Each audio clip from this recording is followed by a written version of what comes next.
What language he speaks? What language does he speak? What language does he speaks? Well, this is a question, so we need to use this form. Does he? He speaks is not correct in a question. The question now is, what do we use after does he?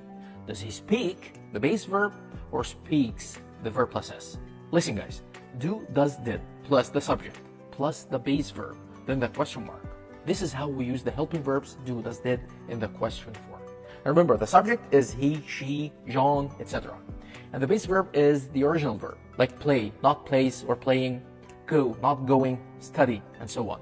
So when you see do, does, did in a question, just go for the base verb, like speak here. So this is the answer. What language does he speak?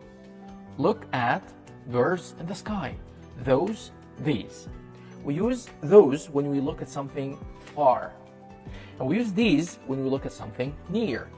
Here we look at the birds in the sky. You're here and the birds are here, very far. So we use those here. Look at those birds in the sky. You answer this one. What time blank last night? You did sleep? What time did you slept? What time did you sleep? Well, you need to follow this rule and answer.